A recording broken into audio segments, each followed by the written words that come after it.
All right, folks, we're here at Mohawk Salvage, and I think you can see what's about to happen. It's gonna get loud.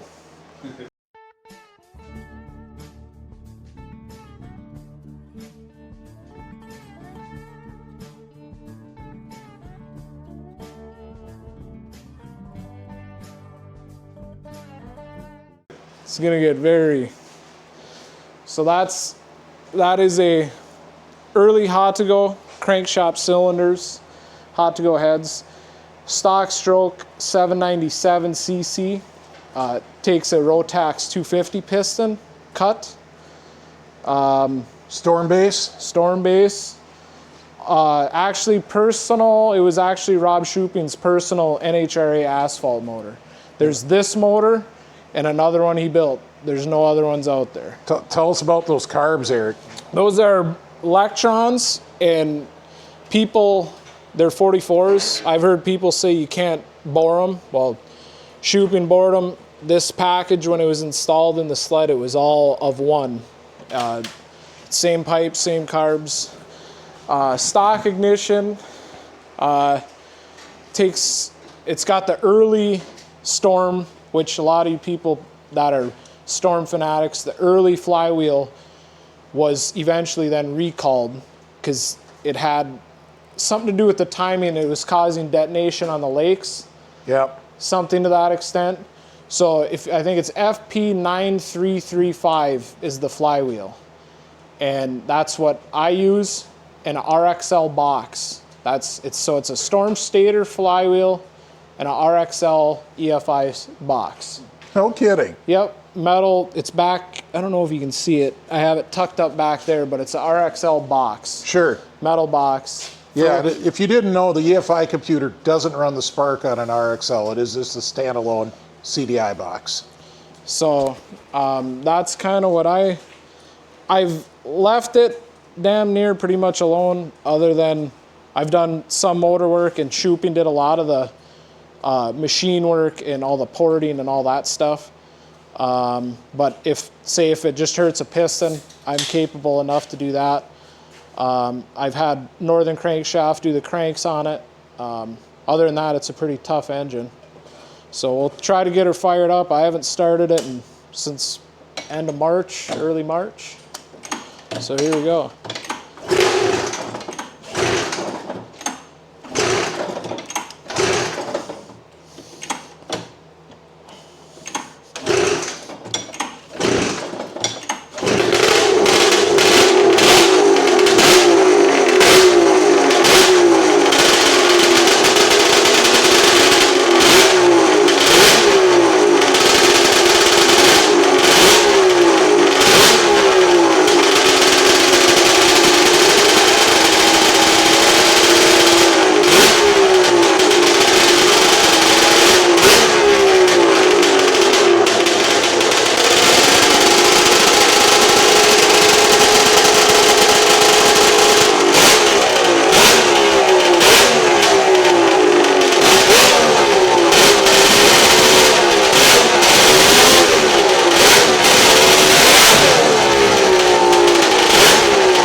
All right, people. That was probably the loudest thing I've ever heard. I'm sorry if I'm shouting now. I think I lost some hearing on a permanent basis from that. But wasn't that glorious? I love it. If you just watch that on some sort of quiet volume, go back, rewind, and crank it up. Yeah. And I hope it worked out. We both were mic'd up, so hopefully the mics did good on that. So Eric, thanks for that. Holy cow. So you can see me or my buddy Matt Wank. We usually go to any of the NSSR speed runs. He's got a hot to go 1000. So me and him pretty much go everywhere anyway.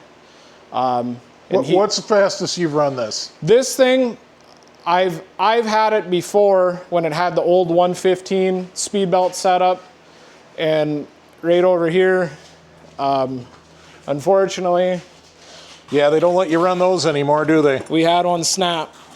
Yeah. So, but with the 115, it would consistently pulling it out of the garage, doing nothing, mid 130s. It originally had a 112 under it, and Kurt ran it. When he owned it, it went 143 and 141 consistently. So now that I had to kind of reinvent the wheel, and a lot of my friends helped me on it, we took a 121 Anderson, which I have one sitting over there, and we widened it, and then they allow the camoplast belt now for the sanctionings we run. And out of the box, you're always, when you're doing stuff by yourself, you're gonna have some misfortunes, and the skid kept transferring and we actually bent it. So, but with it being bent, and I couldn't even get on it from here to the road, so call it all of 100 feet, I went 124 on it, but I couldn't get on it for how many feet. So I know when it's, like now that we fixed it, put 10-tooth drivers in it, we gusset the skid so it shouldn't bend at all anymore. My buddy down in New Ulm, Rob and Matt, they had a huge hand in it. We came up with an idea, they fixed it, did all the work, and then I got it back up here, threw it in the sled, so I didn't get to run it after that. So I'm hoping next winter, first pass, and I'm not scared by any means, but this thing should be all of into the 30, no problem. That's cool. 130 miles an hour, and he's not one of these, 16-year-old kids that goes, yeah, my Indy 500 goes 100. I saw it on the Speedo. He's at the NSSR. This is full timing setup with slips and everything. I mean, Yeah. this is verified 130 miles an hour for real in the big show. So it's pretty a distinct sled when you see it. This hood actually came, and I can't remember the guy's name, unfortunately. He was from Rice, Minnesota. He had a Pro Stock 800. It was an Ultra Base. Well, we ended up with the sled. The pipes are for it are actually up on the wall, the black ones, and I have the motor. But this was the hood off that sled, but I can't remember the guy's name. But I've only seen this hood, and I have another one that's new, and my buddy had two of them, but when we blew that track, we wrecked the one hood. This one has had repairs. It's a fiberglass hood. And it's not a perfect hood anymore because I'm not building it as a show sled. I'm building it to race. Moving it around, you can't drive it in and out of the trailer. You're gonna beat it around. The windshield, my girlfriend Brittany, she actually helped me put it on. I had to go find it off a sled out back because I sold all my wedge black windshields I didn't have, and that was the only one I had, and it had those flares on the side, and I was in a hurry because we were going to the race the next day, so I, like an idiot, I took carb clean trying to get the double stick tape off. Yeah. But I just wanted to at least ride it. Me and the sled, and I'm kind of overweight now. Knock on Brittany's door for that.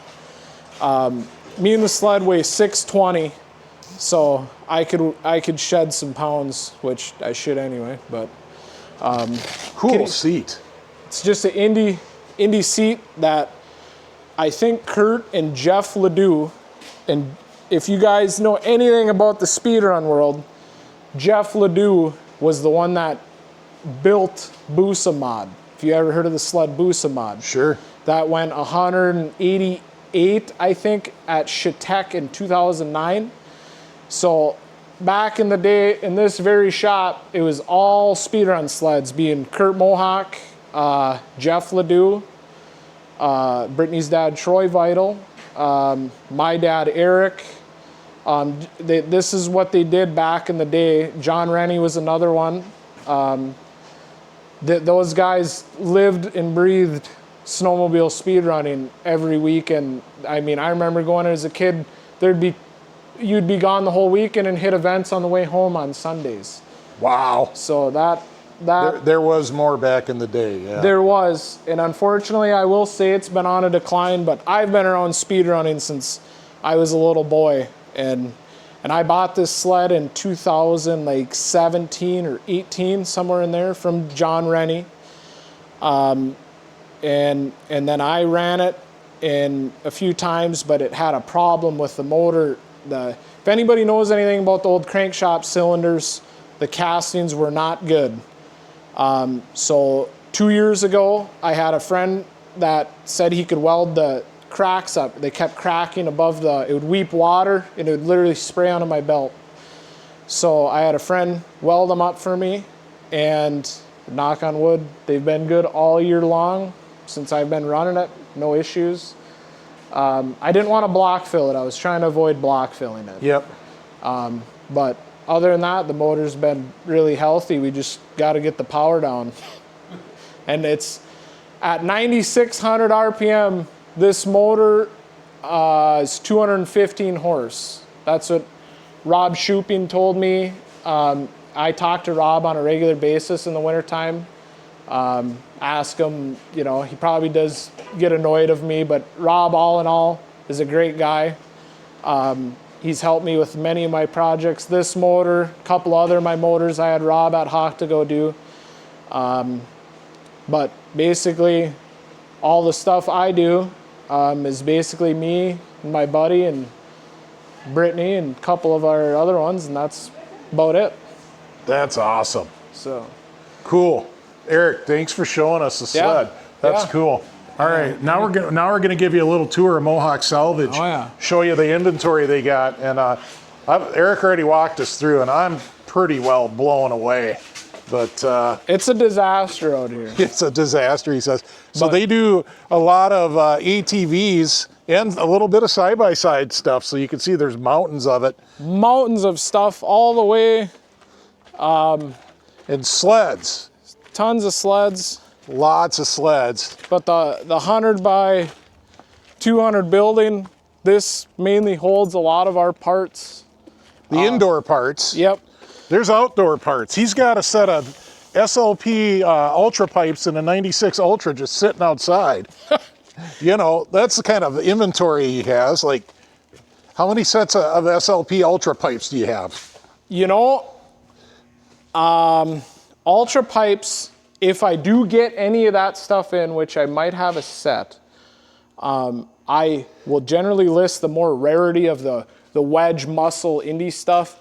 I'll list that stuff right away on Indie Garage or any of the players' pages, any of the seat stuff, any of the hood stuff. If I think that it's a good piece for somebody that I can help, help with the restoration or a project. Yep. Yeah. Well, you guys, I don't know if you can see this, but you can kind of get the idea. But the far end of the building down there is 200 feet away, and that's racks and racks of sleds that are indoors. It's just incredible. It's kind of dark in here. Yep. Over here, Eric set a lot of these up on the shelf for his personal collection. Yes. Hopefully you can see them. This camera's pretty good in the dark. So Eric showed me his personal collection up on the shelves, and we talked for quite a long time, but the long and short of it is it didn't work out very good for the video with the sleds up on the shelf. So I'm going to try to get back up there sometime when Eric's got them down, or maybe catch up with them if he has them out on display at a show or something. Otherwise, let's just move right into looking at his inventory. Hey, let's show him some inventory, Eric. Okay. So as you can see, we got walls of shocks. This is incredible. We took a walk down some of these rows earlier, but so this is kind of all your suspension fixings, like old trailing arm sleds, whether it be Polaris, Skidoo. This is all Skidoo stuff. Radius rods. If you're gonna call them for radius rods, have your measurement handy. Yes. Don't call and say I need a radius rod for X. Call and say that I need a radius rod. It's got this size heim joint, whether it's a 3/8 or a 7/16 or whatever, and the center distance is this. He needs that. That's the only way to really be sure. I do get a lot of calls. People go, yeah, I need parts for whatever machine. Well, what is it? Well, it's green.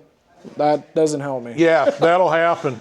But even if they give you the model number off the side of the tunnel, yeah, that center distance still helps. Look at all these rack steer parts. What are these off of? Those are, I think, cat. Are they? Cat stuff. Okay. Then I think the Polaris rack steer stuff is down here. I mean, just tons of, you name it, sway bars and spindles. I might have passed it. It's somewhere in here. Right here. There you go. This is all the Polaris Familiar, aggressive chassis, maybe a little wedge stuff in there. CRC steering, yeah. Yeah. Wedge or edge.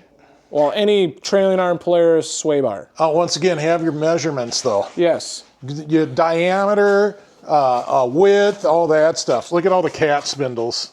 Yeah. And A-arms and all your steer tops or steer arms, however, steering arms, yeah. whatever you want to call Polaris spindles, a whole shelf of Polaris spindles. What are these, Skidoo up top here? Skidoos, I believe, would be these ones. Yeah, that's what I thought. Or no, MXZ, so that's a ZX body, 99. There you go. So he's got your 90s stuff in here. And then the next 100 feet is ATVs. Yeah. We're not going into there. No. We like ATVs, but this is a snowmobile channel. But, you know, you can call Eric with your ATV needs. Especially another call I get, chains. Yeah. So count your links, count your width. Yep. Or count your pins, or if you count your links and then times it by 2, there you go. Yep. Look at all the, just a row of chain cases and belt guards and clutch guards. A lot of high-vo gears. Gears to beat the band. I know who I'm calling when I need gears. I bought enough new gears. I'll just call you from now on. Yeah. With all my speedrunning stuff, I've never bought a gear in my life. I just come out here. Wow. Jack shafts. Reverse parts. Yep. If I do get a wedge reverse, I will put it online. Yeah. A lot of this, like I said, a lot of the stuff of, I don't want to say rarity, but the stuff everybody's looking for, I usually list it on Facebook is generally what I do. Calipers to beat the band, more jack shafts. They're firing up Eric's sled again. Or they're firing something up. No, that isn't yours. That isn't Stinger's. But drive shafts, you name it. I saw at least one set of Wall Brothers somewhere in this pile. Yeah, right. Oh, that's some kind of Wall Brother-like thing. There is a Wall Brother trailing arm. Is there? I think so. Or I should say, it's got a sticker on it, but where did it go? It might be this one. I think it might be that one, but I remember seeing a Wall Brothers trailing arm. Yeah, that one looks lightweight. Unless I put it somewhere dumb, probably. Well, let's show them upstairs, Eric. Oh, that place. Okay, it is hot out right now, but we're doing this for you people. Yeah. So you come up here and you get about 4 steps from the top and the oven's on. It is a little toasty up here. Look at all the pipes. That's about 150 feet of pipes from here to the far wall. Here's a brand new, was this like a sport or a trail, first gen Indy hood? Yeah, wow, brand new. Look at all the stuff, just mountains of skids, mountains. So that's mainly all Skidoo stuff for all the Skidoo people, whether it be PRS. I guess I'm not familiar with Skidoo, but they have like SC4, 10. I mean, they got... It looks like anything from the 90s is likely to be in the pile. Send them a picture of your broken one. Yes, that helps too. If you ever call the shop, which the shop number here is 218-263-3832, if you ask for me being Eric or Troy, and if it's something you're not sure on, you can send a message to my cell phone, which we'll give you over the phone. That will definitely make the thing a lot more clear, whether if we have the part or if you're not sure on what it may be. Yeah, and if you're going to get it shipped to you, you should probably take a couple of measurements and send some pictures. Yes, but we started kind of going through hoods. and seeing what we have. Not a lot of wedge hoods up here. No, ultimately the wedge stuff, the past 4 or 5 years, which everybody knows that watches this video probably. Yeah, everybody likes wedges now. It goes, I think aggressives are coming on next. Mark my words. But I mean, like I said, if it's something of the rarity or something of the stuff everybody's looking for, I will generally list it. Yeah, I'll tell you, I've been looking for a 97 purple Ultra hood, and there's none here.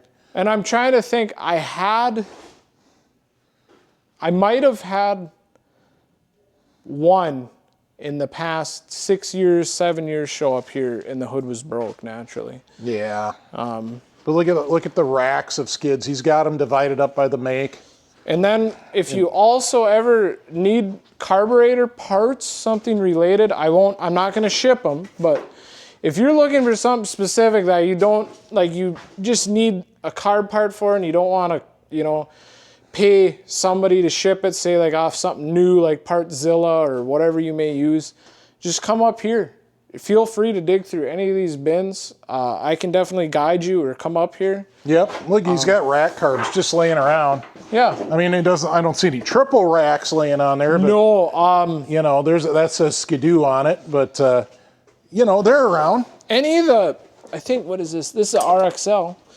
Here's a RXL throttle body. Any of that triple stuff, I have lots of. But any of the XCR 7800 VES motor stuff, I don't have. I have one XCR engine. For now, I already sent a picture of it to Chet Yep. at Minnesota Motorsports, so it may be gone by the time you call him. Yep, but, oh, there's some VMAX, is that VMAX 4 carbs? VMAX 4 rack. Yeah, so that'd be either 750, I guess I don't know about the 800, but. Yeah. I do kind of have, but there again. Your seat collection looks like it's mostly ATV seats here. Yeah, over here is the ATV stuff, but I thought you can kind of see it through there. I'm not an Arctic person, but there is would that be 92, 93 Salmon Thundercat hood up there. Oh. I always thought it was cool just because you don't really see them. There are some sled seats over there. Yeah. Mountain of hoods with some Articat stuff on top. There's some people that can be up here for days. Yeah, I'm one of them. I'm one of them. This is my second time through today. Good friend of mine out in Brainerd area. His name's Kevin. I don't know how to pronounce his last name. Is it Tonya? Kevin became a great customer of mine. He would come up here and he'd always look for something specific. So I'd just tell him, you know what? Get a big pile together and we'll sort it out from there. So just come get me when you need me. Kevin is a stand-up guy, and if anybody needs anything, if you're looking for something specific or you want to come up here and just check it out, by all means, come up. We're 3 hours north of the Twin Cities, I would say, about 3.5. They're right in Hibbing, just about. Yeah, basically call it 2 miles out of town off Highway 37. But this is kind of the fuel tank. Oh yeah. All that kind of stuff.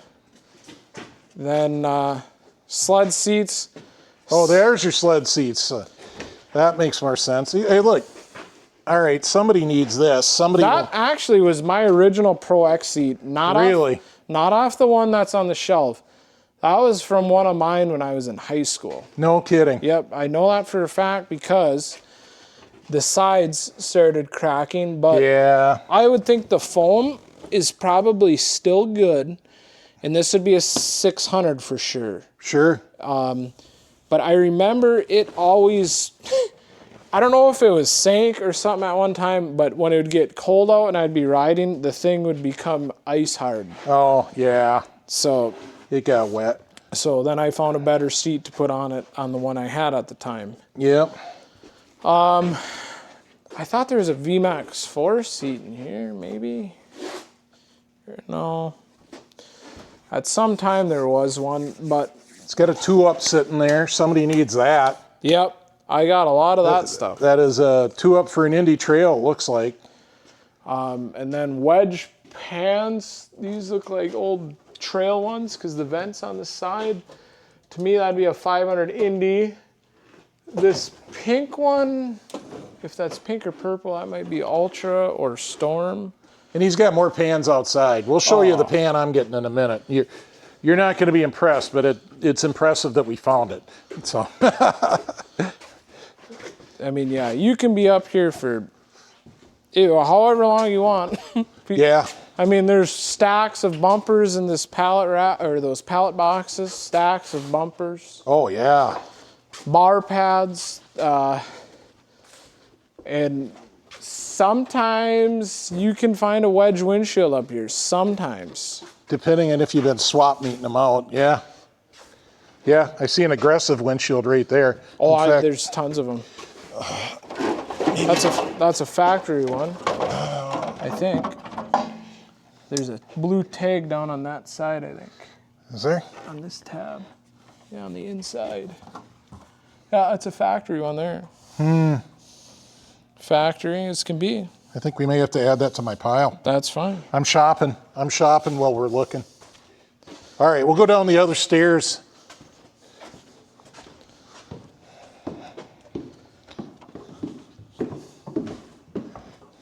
Oh boy, it's cooler down here. So more sleds, and even harder to see in this half, but Yeah. there's gotta be. I remember we hauled at least 60 sleds out of here already. Really, I bet you there's 200 up on the shelves. One night when I was messing around with an Ultra of mine, there's an Ultra way up there, and I needed the cylinders off. And my girlfriend Brittany sat in here while I pulled all them cylinders off, and she counted every sled in here. And I want to say she was close to that 300 number mark, if I remember. 300 sleds, indoors plus outdoor sleds. Yep. So we got a lot of stuff. It's not the most organized, obviously, but there's only a couple of us here. Yeah, but Eric's mind, he's young and his mind is still sharp. And, look, they got all this. I'll just leave this windshield with it. Yeah.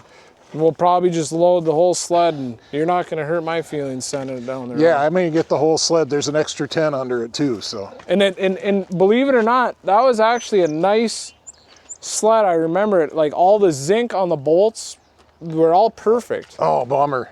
So look at the inventory out here, though. Just out in the yard. It's a 550 Sport Touring with an extra 10. Somebody called and needed a motor, and this sled was pretty mint, but there again, now basically I'll probably sell off it's the reverse and the CDI box. Yep. And the seat. Yep. And I mean, but there's something weird with the fan-cooled Gen 2 reverses. They are not the same, say, as like the XCRs. I don't know why that is.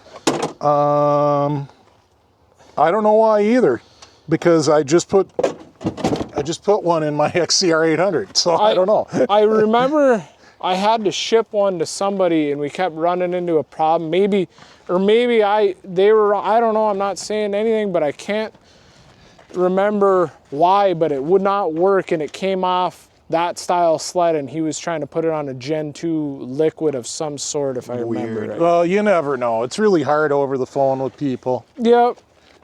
He could be seeing anything and not know it's important and not tell you. This sled is kind of, it is modern, but it's kind of a misfortune. I have the side panels off it in the shop.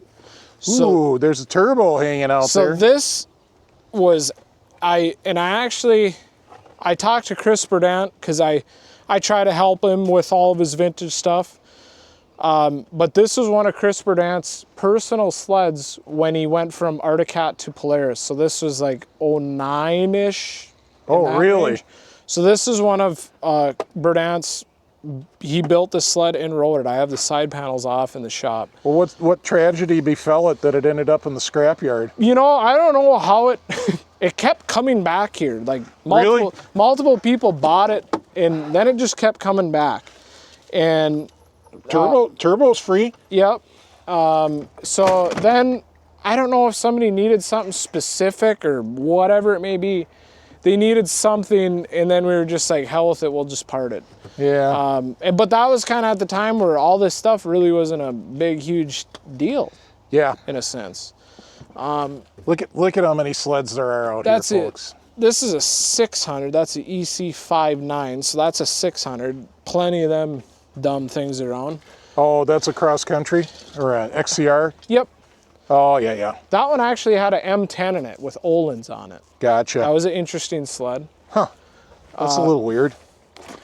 Then, I don't know, I think I pulled this storm I went to Rochester for. Kid listed it on Facebook for $20. I said, I will mail you a check for $200 if you can hold it. I was buying it sight unseen, didn't know. But right away when I got down there, I'm like, well, it is what it is. I'll just part it. Immediately sold the engine out of it and the carbs and all that stuff related to it. And the windshield is actually good, but the rest of it, pretty much, as you can tell, it's not the nicest. Another aggressive SPX. Oh yeah. More XCRs. So here's my theory on why we're going to see more of the demand for the aggressive SPXs.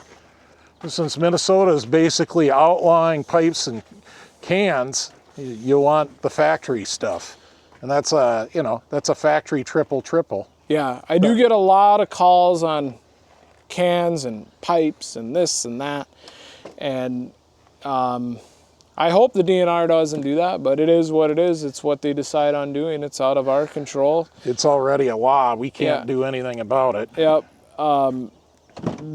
What it amounts to is some people just ruin it for all of us, in a sense. Yeah, and we know who it is. Yeah. They're wearing a backpack. They're 16 years old, and they go through town going wah, wah, wah, and or going through posted areas that aren't supposed to be trespassing on, whatever the case may be, stuff like that. Yep. It just, in a sense, it wrecked it kind of for all of us. But I don't get to trail ride as much anymore. I'd like to. Being we race a lot in the wintertime, I don't get the time to trail ride. It kind of sucks. I haven't gone in 2 years. So the last good winter we had was we were riding until the end of March up here. Yeah. We went up to Side Lake from here, which is about a 25-minute hike, and but that was the last winter that we kind of had up here where we had good snow. Other than that, it's not been so good, unfortunately. It'll come back. It always does. I hope, because the snowmobile industry needs it. It needs a good winter. Like Arctic, unfortunately, but now they're kind of back up and running. I'm not an Arctic person personally, but I need Arctic to keep going to fulfill my business. Yeah, Arctic's, they're the brother of Polaris, right? Yeah. Edgar Hittine helped start both. I need Arctic to keep going. And he's got plenty of Arctic inventory here. Oh yeah. I wish I could get more Thundercat stuff, but it is what it is. Speaking of Thunder, I think we're going to cut the yard tour short. Dennis just showed me we got a huge storm rolling in. It's feeling really good. So huge thanks, Eric, for showing us around. Anytime. The phone number, he said it in the video, it's in the description too, or you can just Google it. Mohawk Salvage, Hibbing, Minnesota. Yep. Or hit them up. Try to give them a clue what you need, though. Yeah. That helps. So with that said, huge thanks for watching this video. Thanks to everybody that's given us a super thanks. You can see their names up there. That's everybody that's given one in the last, I don't know how long, because I haven't edited a video in 6 weeks now. And thanks to all the patrons for your support of the channel. Really appreciate you guys. For those that don't know, the patron is like YouTube membership, but it's through Patreon, which is off-site. Benefits are similar. They get to see all the videos early and ad-free over on the Patreon website, and they get a lot of extra posts and extra things that the general population doesn't get. So with that said, we'll see you at the swap meets.